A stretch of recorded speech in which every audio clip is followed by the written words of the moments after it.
Hey guys, quick video on my leafcutter ants. Thank you to Ants and Stuff for suggesting doing a leafcutter video. These are acros, Acromyrmex octospinosus. This colony was from antantics and I've had them since early 2023. They've had highs and lows over the last couple of years. They're currently coming out of a low. They lost so much fungus, I was really worried, but thankfully it's growing again. Huge thank you to my gorgeous husband for being on leaf collecting duties. These 3 pods used to be rammed and I had a 4th half full. The 4th is now just being used as a secondary feeding area. I did try them on a plant I got about a year ago for my green weavers, but it just stayed on my windowsill at Antantics ever since. So I thought I'd nick a couple of leaves and try them out on the leaf cutters. They seemed interested, but 24 hours later and only a few little cuts in it. I've disconnected their filthy outworld to clean. The mud mountain is all old dead fungus.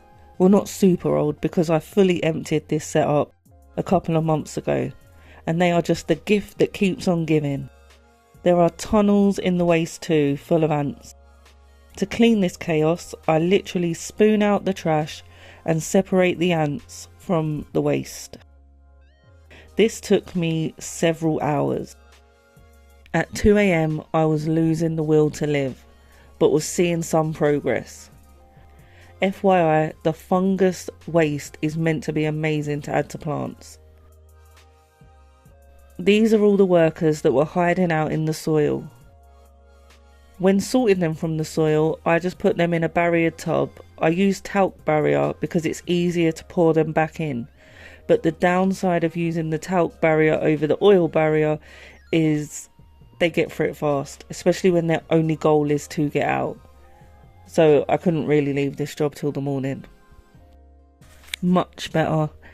Must not forget oil barrier. I use the Antantics oil-based escape prevention. But any of my high humidity ants.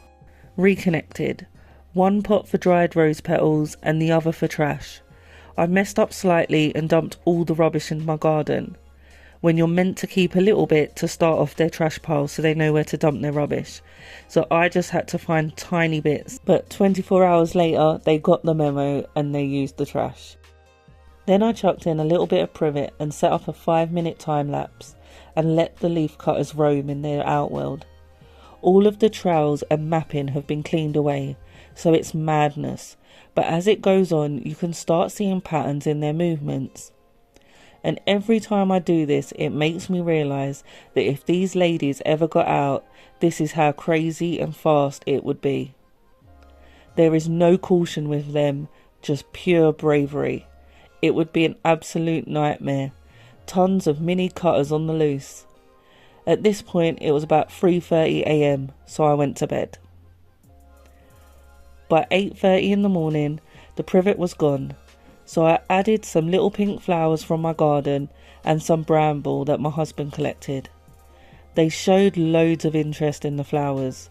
They took the pollen-y stick things from the flowers first and then worked on the petals. They didn't seem fussed by the leaves at first, and I really wanted them to take the bramble and privet because it seems to build the fungus a lot better. This bit did make me laugh. Let's call this very ambitious worker Winifred. Winifred decided that cutting leaves was far too overrated and decided to try drag this leaf through a hole that was smaller than the leaf. Winifred's sisters wasn't much help at first and they were weighing down the leaf, while the others were carrying tiny pieces of petal past Winifred. I heard Winifred say, "Are you working hard or hardly working?" I think Winifred's sisters felt bad for her in the end, and they started trying to end her struggle by cutting the leaf smaller as she was trying to drag it. I watched this for way too long. Winifred must have been exhausted and she was losing the plot, or thought she was doing a slow version of the cha-cha slide.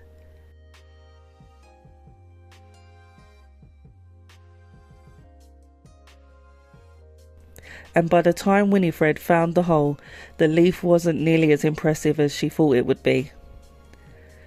The fungus is barely visible under all the leaves, petals and ants, and the ratio of ants to fungus isn't ideal, but we're going to spoil them with food and hopefully they bounce back fast, because I'm dying to give them a big cool feeding area. I was watching Antimatter's live stream on his Leafcutters the other day, and it's super cool seeing them in action on a much bigger area. I'm completely open to ideas, so if anyone wants to send me a drawing or an idea concept for me to work from, just message me on any of the socials or leave a comment. Also, less than 3 weeks till AntCon. That's all for this video.